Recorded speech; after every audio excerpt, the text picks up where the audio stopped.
What's up, everybody? Welcome into another episode of Bulls Latest. Your host, Matt Johnson here. Want to kick off this week by recapping the Bulls' 105-92 victory on Friday night against the Utah Jazz to close out the NBA Summer League slate for them. The Bulls finished the Summer League 3-2, winning 3 straight contests there, and some notable performances in this one. Let's go over the box score for the Bulls. Mozina Pereira put up 10 points to go along with 11 rebounds and 4 assists for Chicago in this one. Wooga Poplar, a solid performance, 12 points to go along with 2 rebounds, 2 assists, and 24 minutes of action.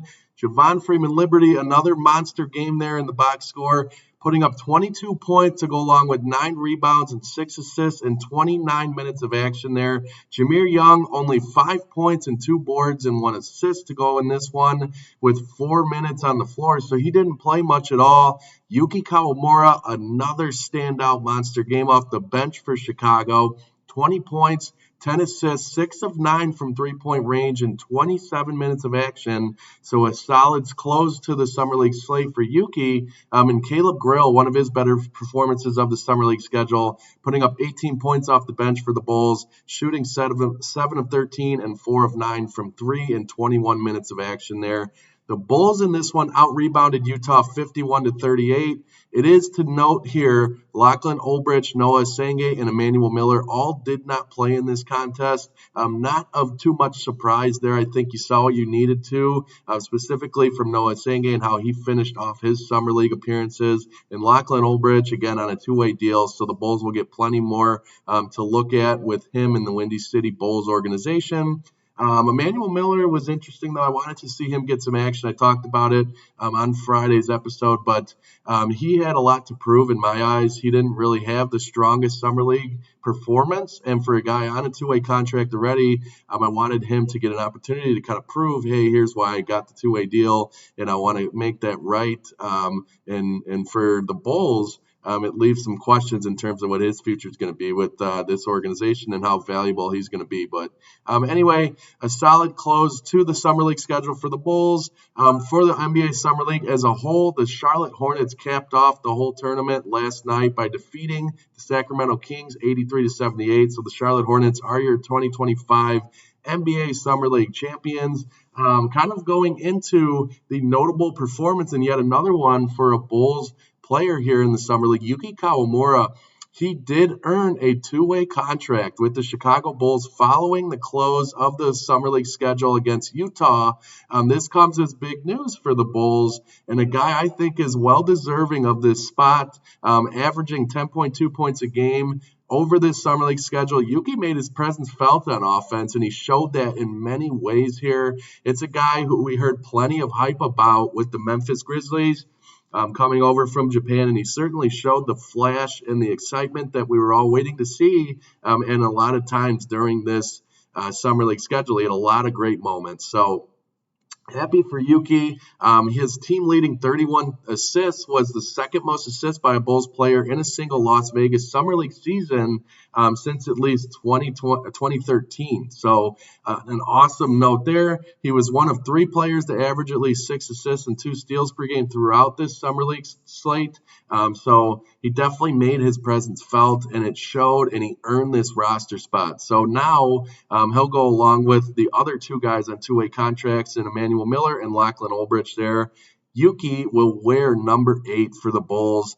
At the expense of this move, however, it does come with somebody getting waived, and that was Jir Young. And I was disappointed to see this, although I'm happy for Yuki and what his potential is with the Bulls moving forward. I thought Jir Young looked solid. I thought he was very consistent. He started almost every game for the Bulls during this 5-league Summer League slate. I think at times he showed a lot of promise and put up some numbers. I mean, he broke the Bulls' Summer League scoring record with 40 points just a few games ago. So the NBA can be a cold business. This is just another example of that. One guy gets an opportunity, the other comes close, but with no cigar there for Jir Young. So hopefully he gets an opportunity somewhere else in the NBA. Would like to see him get a chance to continue his journey there. Kind of switching to a topic of interest when it comes to the Chicago Bulls, and that is Damian Lillard. Obviously, of recent, he signed that 3-year, $42 million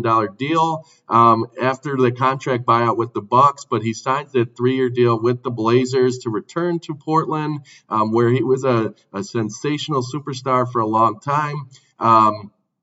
This deal, though, is one of interest to Chicago, and I'll get into that here. Obviously, Damian Lillard's expected to miss most, if not all, of this upcoming season after suffering the torn Achilles in the first round of the postseason against the Indiana Pacers. So he'll be rehabbing that, which means he'll have 2 years of this 3-year deal to kind of get the Bulls an opportunity to kind of hit on this. If you remember, late in the 2021 offseason, the Bulls were involved in a 3-team trade that sent Lauri Markkanen to the Cleveland Cavaliers. Larry Nance Jr. was sent to Portland, and Derrick Jones Jr., along with a lottery-protected first-round pick, was sent to Chicago in this 3-team move. So the Blazers have remained near the bottom of the league in the standings of most recent years here, allowing them to keep their draft pick in each season. However, with Damian returning to Portland, this gives the Bulls an opportunity over the next 2 years. Obviously, again, going to be out for this next season,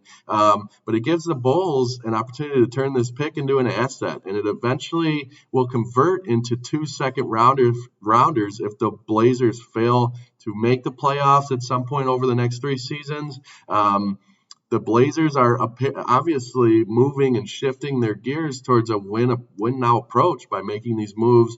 They've had a solid offseason. They've done a great job in drafting in recent years. They have Shaedon Sharpe, Donovan Clingan, Scoot Henderson, and obviously Jan Hansen being taken out of China there. That's a big-time player, I think, to go along with the free agents they brought in and Drew Holiday and Jeremy Grant they got via trade. This Blazers team is going to contend. So this group could be capable of making a playoff push. Even if they fall short, they could still be a play-in team, and the Bulls could hit and convert that protected first-round pick there. So that would be intriguing to Chicago. I think if the Bulls can get another first-round pick, it would add to an opportunity to build toward the future for this Bulls team, and getting another first-round pick would be huge. So, again, they just need to make the play-in tournament at the least, and they don't even have to be a top 16 team. So, definitely doable if you're looking at Portland and what Chicago could gain from that. Wanted to cap off this show today by looking at a guy who, is a very controversial figure in the NBA, but Ben Simmons and what he could provide to Chicago. I think, with the Bulls, they underwent a dramatic scheme change last season as they transformed into one of the fastest-paced teams in the league. So, and I think signing Ben Simmons could make them an even more terrifying stop in transition. I think the Bulls will become dangerous in that element by adding a guy like this. Simmons is still a 3-time All-Star, former Rookie of the Year. He's made All-NBA teams and all defensive teams. He's also played, in 108 games over his last 4 seasons there. I think, but when you're looking at Ben Simmons, what he could provide to Billy Donovan in his system, he could pique the organization's interest in that manner. I know there comes with a lot of discrepancy when it comes to the distractions Ben Simmons has brought to the teams he's been on. Most notably, he was with the Brooklyn Nets last year, was bought out, and then he signed with the Clippers for their playoff run. He averaged like 3 points a game in 16.4 minutes and just 18 appearances there, so it wasn't a factor at all. But even if he's not the same All-NBA caliber defender he was, he's still a 6'10" player who can, if nothing else, provide some extra size and length to this Bulls roster. So definitely a guy you want to take a look at. There's still some potential there. I do think he will draw interest for some other teams as well, given the accolades that he brings and the physical traits that he has. Somebody will be willing to give him a chance. The Bulls, it would be more of a roll of the dice. But again, some of these moves you need in order to kind of take a shot on getting your roster to the next level. I think he would complement this very fast Bulls roster in a decent way. So let me know what you guys think about that one. I can't imagine it's going to be too favorable in terms of what Bulls fans are going to want in terms of Ben Simmons to Chicago. But let me know what you think. I thought it was interesting there. Obviously, Damian Lillard, the Bulls could cross their fingers and hope that lottery protected pick turns into a first rounder over the next couple of years. That's a positive note there. And then the Bulls closing out the Summer League schedule strong. Plenty of optimism when it comes to the young guys on that team.